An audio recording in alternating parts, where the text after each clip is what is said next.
आपल्यासोबत ओबीसी नेते लक्ष्मण हाकेसर आहेत. सर, आता जरांगे पाटलांची एक पत्रकार परिषद पार पडली आणि त्यांना तुमच्याबाबत एक प्रश्न विचारला होता, त्यावेळी त्यांनी अश्लील हातवारे देखील केले त्याच्यात. आता हा ज्याच्या त्याच्या संस्कृतीचा प्रश्न आहे. जरांगे म्हणजे तो आता त्याच्या अश्लील हावभावावर काय बोलायचं. एखाद्या तमाशामधला बतावणीकार असतो ना, त्याच्या पलीकडं जरांगेकडं बघितल्यानंतर लोकांना दुसरं काही आठवत नाही. तमाशामधला जो सोंगाड्या असतो त्याचंच तो काम करतोय. त्यामुळं हातवारे करेल, अजून काय करेल, अजून काय करेल. जो माणूस सलाईन लावून किंवा जो माणूस आधार घेऊन नारायणगडावर जातो आणि तिथं 1.5 तासाचं भाषण जोडितो, त्याला काय बोलावं आपण.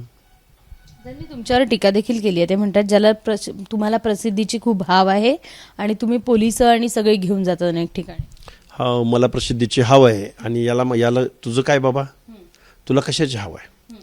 तुला एक दिवस बूम नसला, एक दिवस पत्रकार परिषद नसली तर तुझा पार तिळपापड होतो. त्यामुळं प्रसिद्धीचे हाव कुणाला आहे ते महाराष्ट्राला माहिती आहे. त्यामुळं काय बोलावं ह्या माणसावर. परळीची जी लाभार्थी टोळी आहे ते संपवणारा नेता आहेत म्हणतायत. हे बघा, त्याला म्हणा एक ठरवतो अगोदर. कधी म्हणतोय तू येवल्यावाल्याच्या सांगण्यावरनं करतोय, कधी म्हणतोय तू परळीवालीच्या सांगण्यावरनं करतोय, कधी म्हणतोय हा फडणवीसचा माणूस आहे. तू नक्की ठरव. अरे मी तर ओबीसीचा माणूस आहे, गावगाड्यातल्या सगळ्या ओबीसींच्या हक्काधिकारावर बोलतोय आणि तू काय नाव जोडतोय एक एक एक एक. त्यामुळे तू ठरव अगोदर. तुझ्या झालंय डोक्याची मंडई.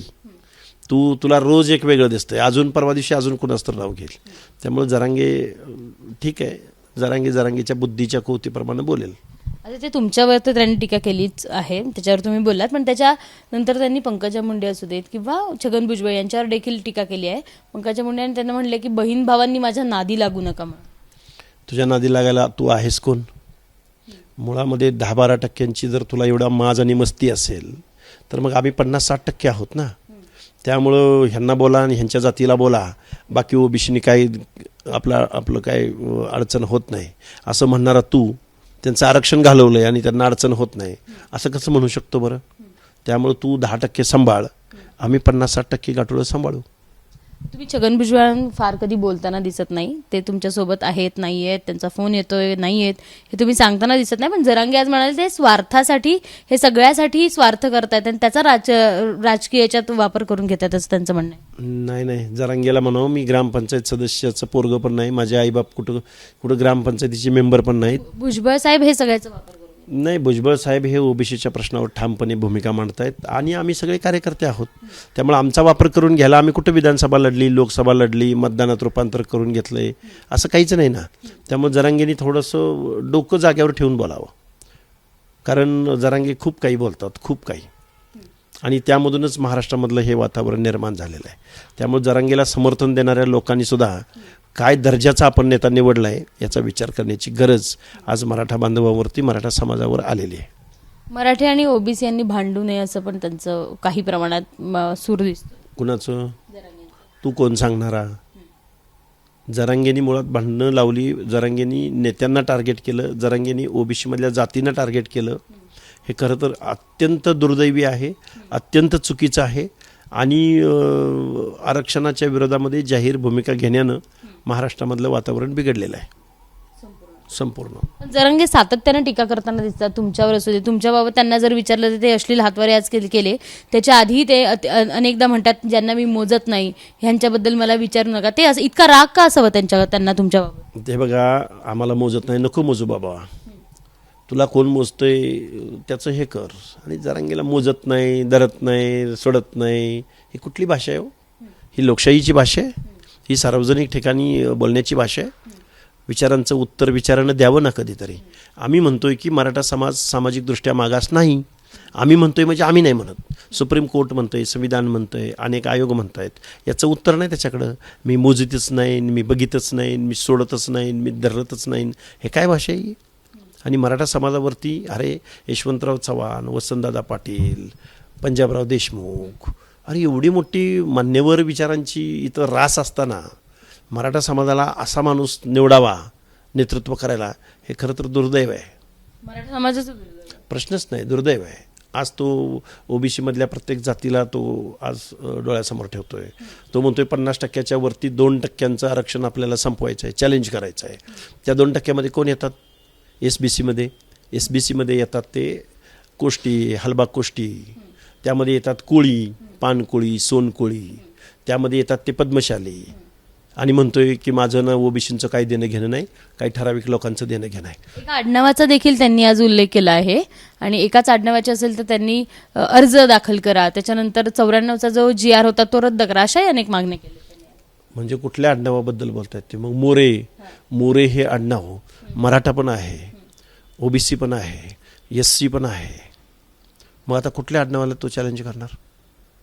ह्याच्या डोक्याचं ना अक्षरशः लाज वाटते महाराष्ट्रातल्या ह्या सगळ्या लोकांची की असा माणूस तुम्हाला निवडावा लागला. अर्थ न्यायमूर्ती PB सावंत कुठं, BG कोळसे पाटील कुठं, ND पाटील कुठं, आणि हे काय देवटं काढलंय, कुठून शोधलंय हे? ह्याच्या डोक्यावर पहिल्यांदा इलाज करा, पहिल्यांदा ह्याला चांगल्या सायकेट्रिकला दाखवा.